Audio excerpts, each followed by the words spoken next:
Capuchin TV. Tumetoka mbali, bado tuko mbali na tunaenda wapi? Mbali. Endelea kutazama Capuchin TV, huduma Katoliki ya uinjilishaji. Masala heri mpenzi mtazamaji, natumai ubuheri wa afya. Karibu kwa taarifa zetu za habari leo hii, ikiwa ni siku ya Jumatatu tarehe 24 Novemba mwaka 2025, moja kwa moja kutokea jiji kuu la Nairobi. Jina langu ni Alana Ndiva, mwenzangu wa lugha ya ishara ni Samuel Wainaina. Askofu wa jimbo Katoliki la Murang'a, Askofu James Maria Wainaina, amewapongeza wanafunzi waliomaliza mtihani wao kwa kuonyesha nidhamu ya kuigwa tangu mwanzo hadi mwisho wa mtihani huo, huku akiwatakia maisha mema na kuwaasa washughulikie na mambo ya kimungu. Akizungumza katika parokia ya Kristo Mfalme Gatura katika jimbo Katoliki la Murang'a, askofu aliwashauri kuwa wenye nidhamu na kuheshimu wazazi wao na kuwasaidia nyumbani kikazi.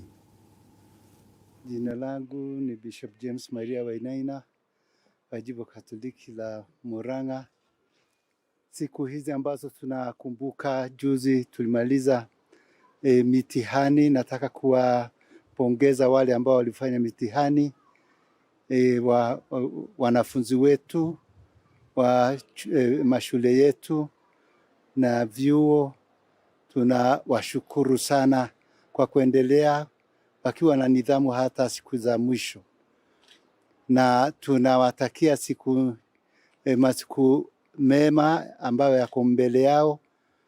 Na wale ambao wamemaliza kabisa, tunawatakia maisha ya usoni yaliyo na wema mwingi na kujiweka katika mbele ya Mungu sana sana katika imani. Mtazamaji, na runinga yako ambayo naienzi, runinga ya Capuchin, ilifanikisha hafla ya kipekee ya burudani kwa watazamaji wake mjini Ruiru kusherehekea miaka 8 tangu ilipoanzishwa. Wakati wa sherehe hizo, watangazaji wa runinga walipata fursa ya kutangamana na mashabiki wao, huku hafla hiyo ikijaa mbwembwe na burudani ya kipekee kutoka kwenye kwaya Mtakatifu Makuburi ambao wanatokea katika taifa jirani la Tanzania.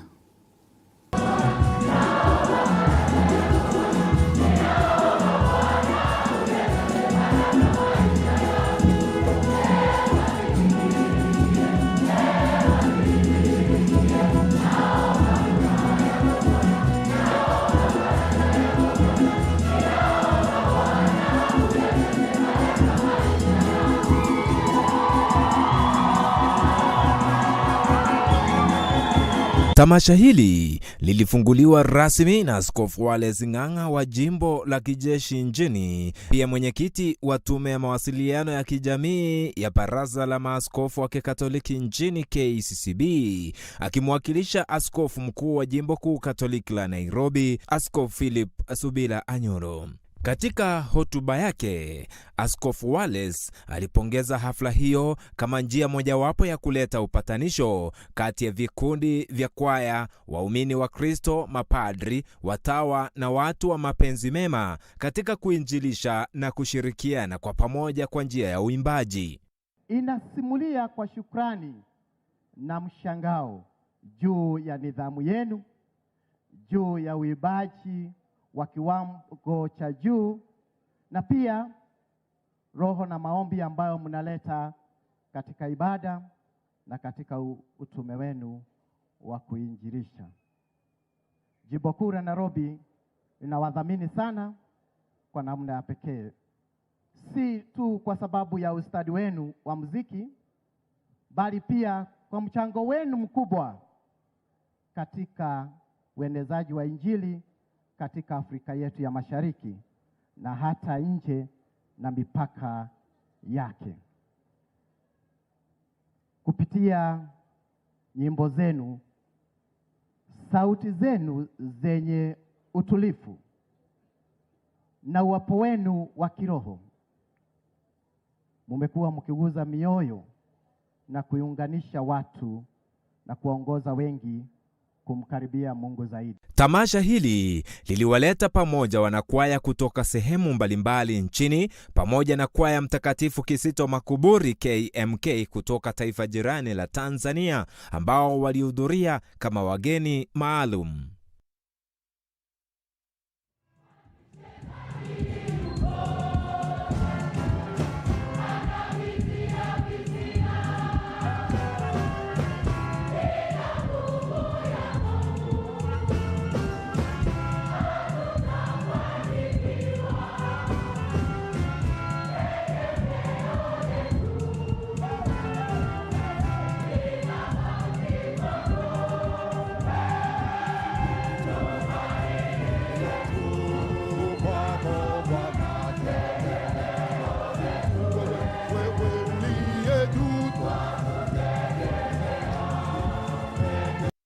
Nikiripotia runinga ya Capuchin Mtazamo Katoliki, jina langu ni Geoffrey Omare. Na kwenye taarifa nyingine, mtazamaji, wanawake wa kanisa la Ematere Friends kaunti ya Kakamega wamepata msukumo mkubwa wa kiuchumi kupitia mradi wa ufugaji wa kuku unaoendeshwa kwa ushirikiano na wafanyakazi wa chuo kikuu cha Rongo pamoja na chuo kikuu cha Tharaka Nithi. We feel we have to improve our living standards. There are some things that we require in our lives. We need food security. Within that food, we need some protein. And around here, we are having a problem of buying chicken or getting chicken. We hope to improve our economic status. We hope to be able to improve our status in the sense that we can be able to buy food for ourselves. We can be able to do the things that we are supposed to do in our day-to-day life.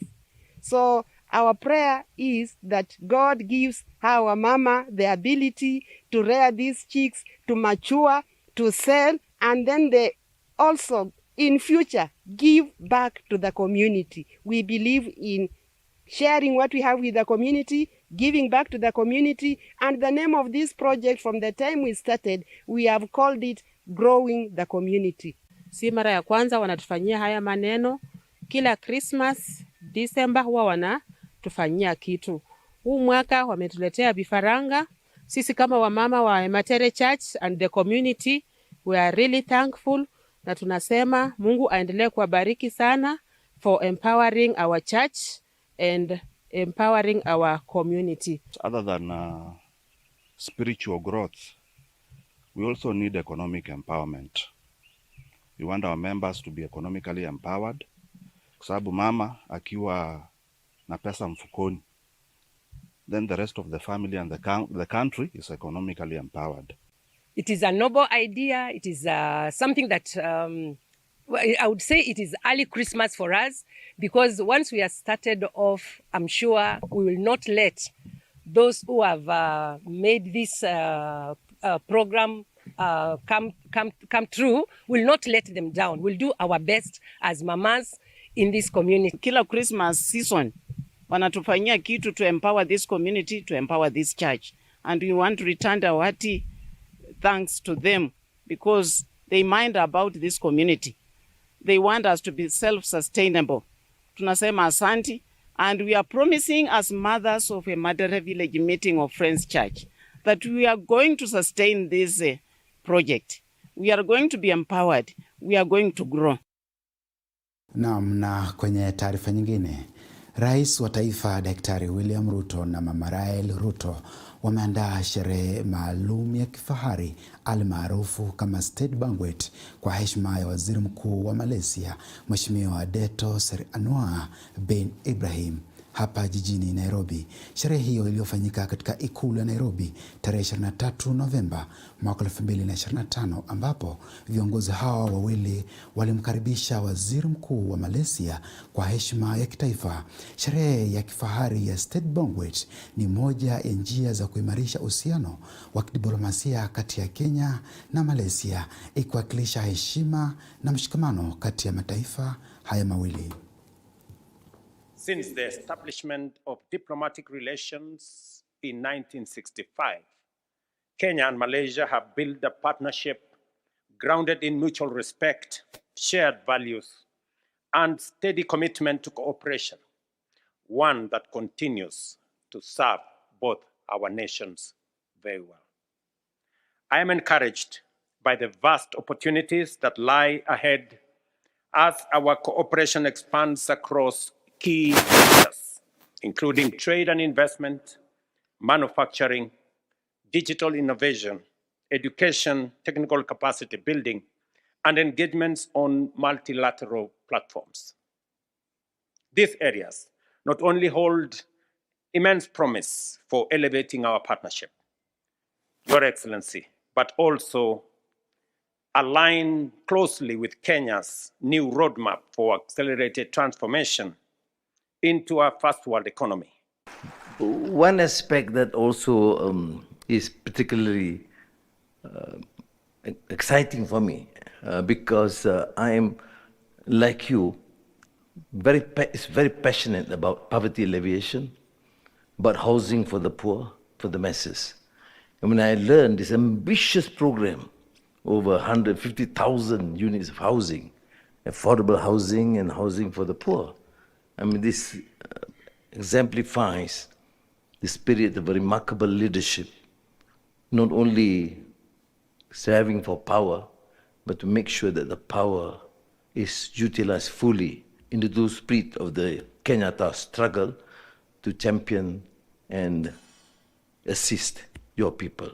So that to me is more pronounced than the other issues that we will deliberate tomorrow, which include, of course, areas like investments and trade to enhance. There's no excuse whatsoever for Malaysia and Kenya not to work together to enhance our bilateral relations and the trade. Naam, taarifa hiyo ambayo inatoka Ikulu inanipa fursa ya kumeza kopo la maji. Usiende mbali manake nimekuandalia taarifa kemkem.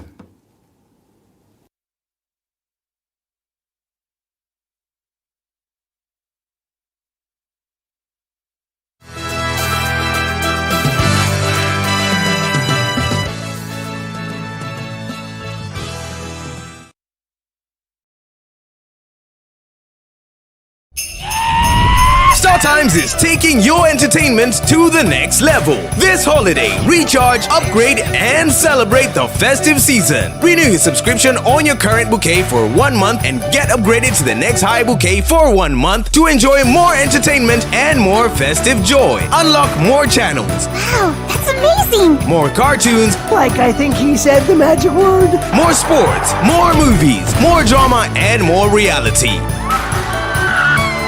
Recharge, upgrade, and celebrate with your loved ones. On the go, enjoy all your best shows anytime on the StarTimes On app. Absolutely amazing! StarTimes. Enjoy digital life. Stands a home where girls grow into confident, disciplined, God-loving leaders. And that mission is alive. Here, excellence isn't just taught, it is lived. It's not just a learning institution, but it's a home, a place where we nurture our talents and where we are encouraged to fight for ourselves and know how to live in the society. Mikali is a place where we consider visitors as a blessing and we only live by God. Girls of value, girls of integrity, girls who shine. The school, Sister Michaela, was begun by His Lordship, the Bishop of Kisii Diocese. He had an intention of supporting a girl child, and which has really been realized because the school has produced very many girls who are disciplined, those girls have value, and they are girls of integrity. A private girls' boarding school, the only one of its kind offering both junior and senior school. It's a girls' boarding school, in fact, the only girls' school which is private, running a junior school and a senior school. It has all the facilities. Reap the best from a 300-seater library, 2 fully equipped laboratories, a vibrant computer lab, and co-curricular activities that build all-round young women. In Michaela Girls, we are God-fearing, we do love God, we do love our teachers, we do love our principal, our deputy, and I would like to say that in Michaela, we have love of knowledge. If you are looking for the best place for your daughter in 2026, then Sister Michaela Girls School is the place to be. My name is Vivian Nyamusi, a girl from Sister Michaela Junior School. Today I could like to talk about the family Sister Michaela. Sister Michaela is a place to be. It is a place where we love God, we fear God. We are also urged to grow morally and spiritually. For more information, visit us around Soko area in Kisii or call 0717 766 093. That is 0717 766 093. Sister Michaela Girls, for the love of knowledge, this is the best place to be. Sister Michaela Girls School, shaping the girl child, shaping the future.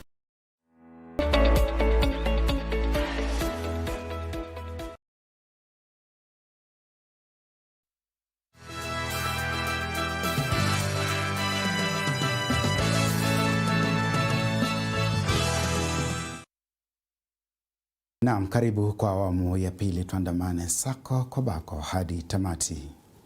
Naam, chuo kikuu cha Mount Kenya kimezindua roboti ya kisasa ya kielimu yenye umbo la kibinadamu katika juhudi za kuboresha na kuendeleza mafunzo na utafiti wa akili bandia AI.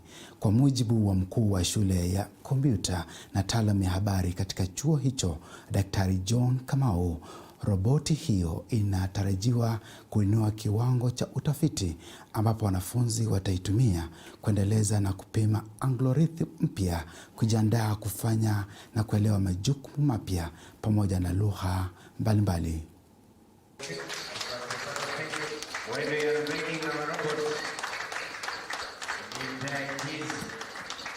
The things that we have launched today, the dental lab, the engineering lab, the robot which we have just launched, these are clearly talking to the CBE, CBC training, so that the student, when they come out of here, they actually have got the practical aspect, not just the theoretical aspect. The robot, as you have seen it, this is really something that is going to really enhance our computer science students, our data science students, and it's going to be used for research and for teaching as well. So we are looking forward to making sure that all these equipment are well used, because they have not come cheap. They are quite costly, but the whole issue is that education is not cheap. This will definitely excite the students in terms of their practical aspect. It's not only going to be theory, it's going to be the practical, from our dental labs to our engineering lab and to now our ICT labs. This is going to be a practical learning. So the eWalker humanoid robot, this specific one is an educational robot. Of course, it can do many other things, like it can be trained to speak, it can be trained to run, it can be able to perform some tasks.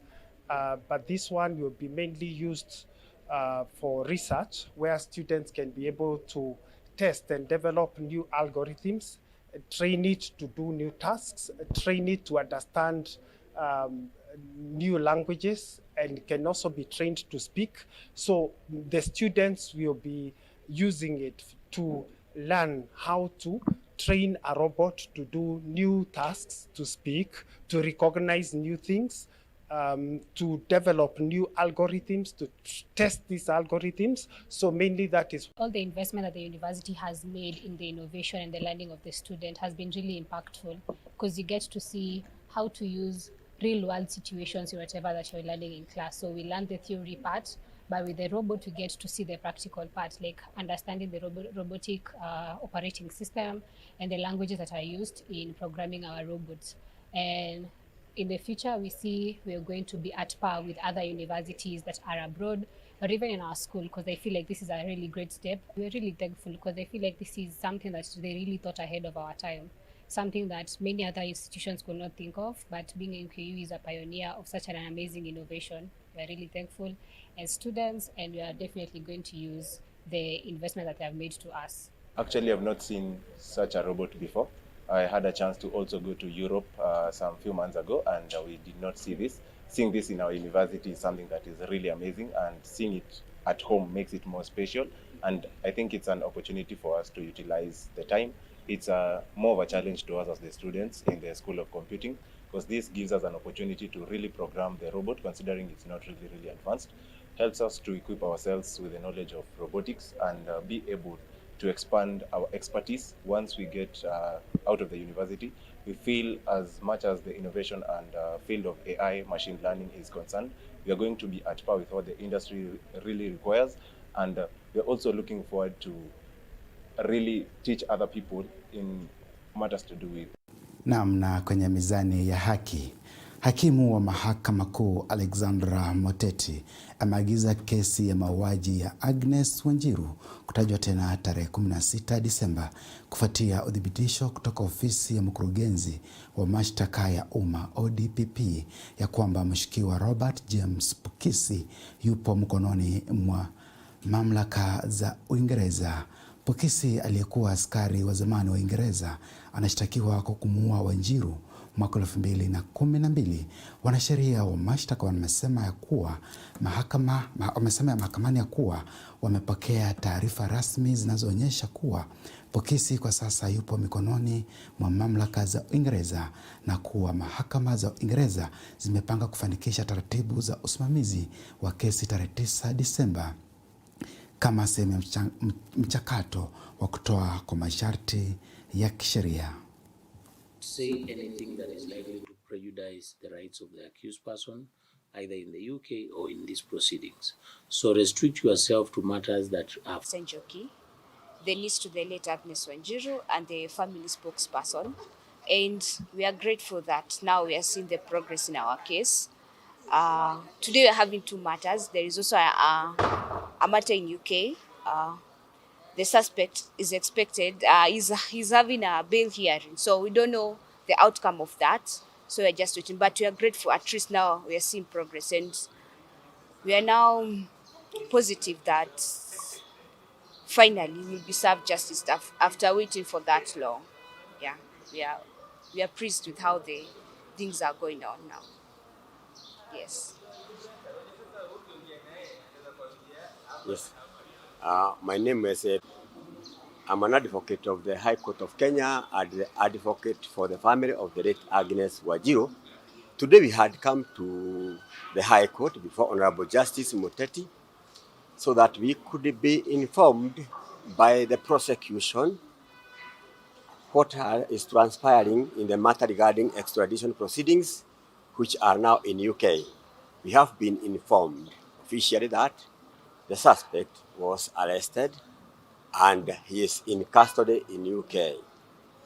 We are saying this, that the wrong hand of justice has finally gotten up with the suspect. And this makes the saying that one can lie and can learn but cannot hide a reality. At last now we are saying that the wheels of justice are moving properly, thanks to the Kenyan government and the cooperation of the UK government regarding this matter and ensuring that justice is done. We are also appreciative of our court that the Honorable Judge has agreed that we mention this matter every month so that we can be informed of the progress going on in the extradition proceedings. At last, we can see there is justice going to happen in this case. But no matter how long it takes, justice will finally happen and will occur. And so we, representing the family of the late Agnes, we are happy. We are fine, and we are saying that we shall move on and pressure up all the state organs responsible for extradition proceedings to continue doing their work. Yes. Thank you. Kwa taarifa za michezo, baada ya wikendi iliyoshuhudia vigogo wa soka Liverpool na Manchester City wakipoteza, huku Arsenal ikijipatia ushindi mnono dhidi ya Tottenham Hotspurs. Leo hii Jumatatu, macho yote yanaelekezwa kwa Manchester United. Mashetani wekundu wanarejea uwanjani usiku wa leo kumenyana na Everton, wakisaka ushindi muhimu ambao wakiupata utawapandisha hadi nafasi ya 4 bora kwenye msimamo wa ligi hiyo ya Uingereza. Now was he onside? Into the penalty area, swayed away from his man, hit the shot with his right foot. Ordinary from Richarlison. Oh, it's quite brilliantly won back. In a better way, but we are not perfect. And I can, when I watch trainings, when I watch games, we are far from perfection. And we can be perfect in the position, in the intensity, all these things, and we need to work that on in training. So, to be really honest with you, we are better, but far from perfection. We need to do that, especially to win in this league. We need to be perfect in everything, to have a little bit luck, to try to get in the... Naam, shukrani za dhati kwa kutazama taarifa zetu za habari. Vile pia nachukua fursa hii kuwashukuru kikosi na wenzangu ambao wameandaa taarifa hizi za habari. Mwenzangu wa lugha ya ishara amekuwa ni Samuel Wanena. Jina langu ni Alan Andiva na kutakia usiku mwema. Endelea kutazama Capuchin TV, kitambulisho Katoliki.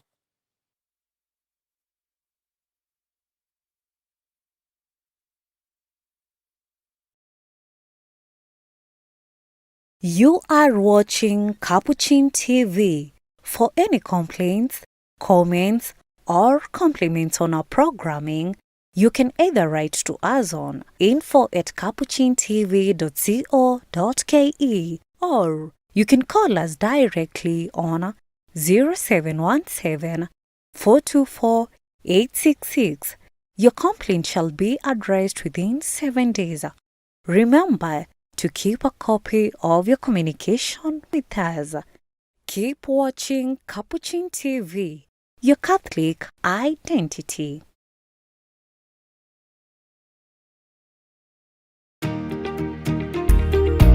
Welcome to St. Augustine Teachers Training College, Ishara, affiliated to the Catholic University of Eastern Africa. I'm Father Joseph Isaiah Njiro, Principal St. Augustine Teachers Training College in the Catholic Diocese of Embu. This college was started in 1990 by our first Bishop, John Cardinal Joe, with the sole purpose of molding, training, and forming teachers of integrity. These are teachers who are spiritually, emotionally, and psychologically mature in their character and in their personality. We offer the following courses: Diploma in Secondary Teacher Education. Requirements are C+ and above in KCSE, C+ and above in 2 teaching subjects, D+ in mathematics and C plain in English. Diploma in Primary Teacher Education.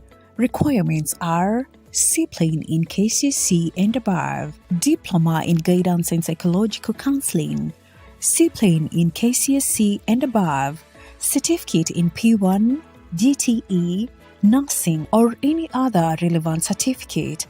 Upgrading to CBC Diploma for all PTE and ECDE students. Requirements are PTE, ECDE certificate and TSC registration certificate. What makes us outstanding is that students have a voice. I can say this from experience. We are not just trained to pass in our examinations, but for the future. At St. Augustine's Teachers College, we don't just focus on academics. We build a community. We learn, we lead, and we make lasting friendships. So if you are looking for a place to be at, we encourage you to join St. Augustine's Teachers College. We would love to be with you. We wish to welcome parents and guardians to enroll their sons and daughters in St. Augustine Teachers Training College for a quality diploma in education and guidance and psychological counseling. Intakes are ongoing. Apply now to get started. For more information, call the principal, St. Augustine Teachers Training College at 0722 908 044 or 0735 424 580. Welcome all to St. Augustine Teachers Training College, Ishara.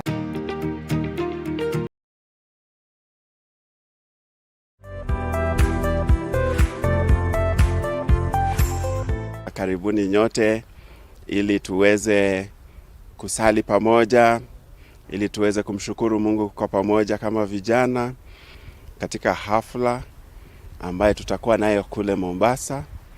Na hafla hii itakuwa tarehe 5 na tarehe 6.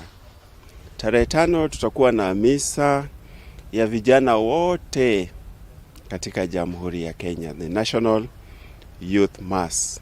Na pia katika ibada hiyo ya misa tutakuwa rasmi na uzinduzi wa kitengo hiki cha vijana katika baraza la maaskofu.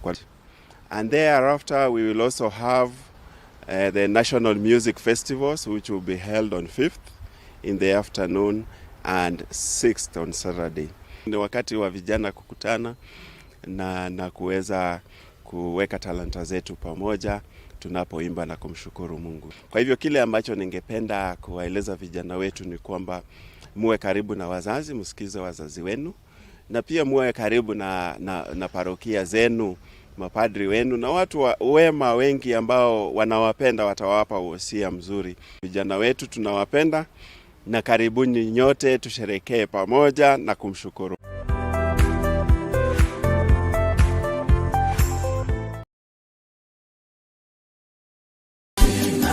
Maneno mafaka ya kukushukuru Mungu wangu, ila kwa moyo na kuja kusema asante kwako Mungu. Nikushukuru vipi ewe Mungu wangu kwa wema wako Bwana maishani mwangu.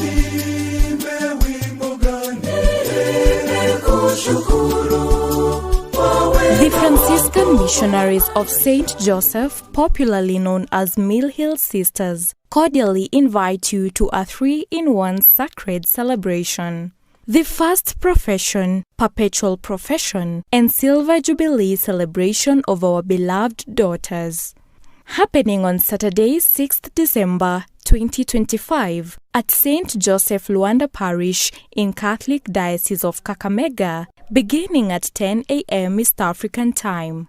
This momentous ceremony will begin with a Eucharistic celebration presided over by Right Reverend Cleophas Oseso, Bishop of the Catholic Diocese of Nakuru, as the main celebrant. On this special day, we welcome our radiant first profession novices. Novice Jacinta Akinyi from Our Lady Queen of Peace Muhoroni Parish, Kisumu Archdiocese. Novice Ruthlyn Wangare Ndiga from Mary Immaculate Kerugoya Parish, Muranga Diocese. And Novice Aquirina Siomiti Motuko from St. Paul Matu Parish, Machakos Diocese. With hearts anchored in faith, we honor the sisters offering their lifelong vows. Sister Petronila Luyai from St. Joseph Luanda Parish, Kakamega Diocese. Sister Irene Owenga from St. Joseph Luanda Parish, Kakamega Diocese. We also rejoice with our sisters marking glorious 25 years of prayer, mission, sacrifice, and love. A shining milestone of fidelity and unbroken commitment in the vineyard of the Lord. Sister Bibiana Shilwato from St. Pius X Musoli Parish, Kakamega Diocese. Sister Angelina Mokami Monyao, Kiongwani Parish, Wote Diocese. Sister Faustina Wangwa Matza from St. Augustine Eregi Parish, Kakamega Diocese. Sister Angentrix Morundu from St. Augustine Eregi Parish, Kakamega Diocese. Sister Priska Bonareri Ondieki from Nyabururu Parish, Kisii Diocese. and Sister Tekla Chepngeno Sambu from St. Francis Kiptere Parish, Kericho Diocese.